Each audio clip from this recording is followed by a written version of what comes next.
Wow, what an incredible day. I mean, the energy in this room has been absolutely fantastic. So for our final session, we're going to do something a little bit different. We're going to unpack all of that amazing Overstory data and actually see the story that we all wrote together today. So this was our North Star for the day. This was the big, messy, important question that we all came together to really dig into from every possible angle.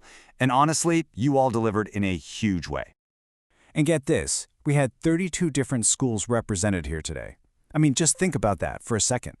That is a massive range of experiences, of perspectives, all in one room, all contributing.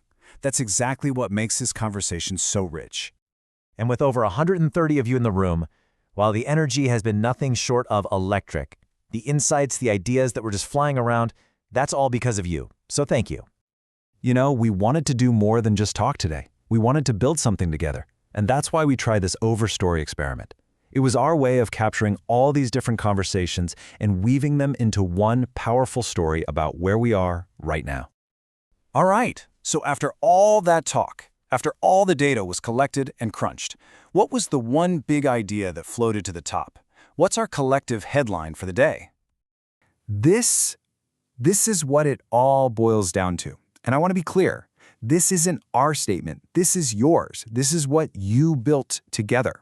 It tells us we're past the point of just debating if AI is coming. Now, the real work is deciding what kind of learning community we want to be as it arrives. And what came through loud and clear is that you're asking for a shared map, a common language to help us all navigate this new territory.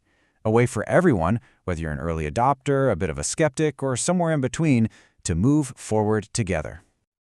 Okay, so let's dig in a little deeper here, because the Overstory data didn't just give us a headline. No, it also revealed some really clear wants and some very real, very palpable tensions that I think we're all feeling in our schools every single day.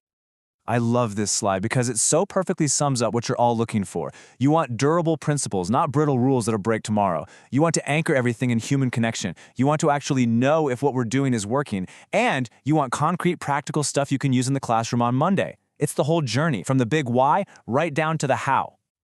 This first tension is a big one, isn't it? It's that feeling of trying to build on quicksand. We feel this immense pressure to act right now, but at the same time, we're terrified of putting all this work into something that's going to be totally obsolete in a month. And here's that tightrope we're all walking. On one hand, we're excited. We want to explore and play with these new tools. But on the other hand, we have this profound responsibility to protect our students, their safety, their privacy. It's a tough balance. This one came up again and again. How do we square this circle of telling students, hey, use AI as this amazing tool for feedback, and then in the next breath, we're using it to punish them for cheating? It creates this massive credibility gap, and you all really put a spotlight on that. And finally, this is a big one. We're wrestling with this question of when. When do we introduce AI? We absolutely want our students to be fluent and ready for the future, but we're also really protective of those foundational skills, of curiosity and critical thinking, especially for our younger learners. So the amazing thing is, your insights today don't just summarize 2026. The real power of this Overstory experiment is that your voice, your priorities, your tensions, they are literally drafting the next chapter for all of us.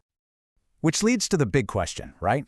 Where do we go from here? And the best part is, we don't have to guess. The Overstory data, your data, gives us an incredibly clear path forward. Look at this. These 4 themes came directly from your input. They're going to be our focus. We're going to keep human learning right at the helm. We're going to tackle assessment, writing, and thinking head-on. We'll focus on building responsible systems, and we're going to get super practical about implementation and actually measuring our impact. This is our roadmap, and frankly, I'm excited to get started. As we get ready to close out this amazing day, we just want to end with a moment of reflection and really some deep gratitude for all the work we've done here together. So just take a second. Think about today. What's one conversation that's really going to stick with you? What's one new idea you're taking away? Maybe, what's one thing you might do just a little bit differently when you get back to your school? You know, an event of this scale, and I think this quality, it just doesn't happen by magic. It is only possible because of the incredible hard work of a really dedicated team, and their efforts often go unsung. So we want to change that right now.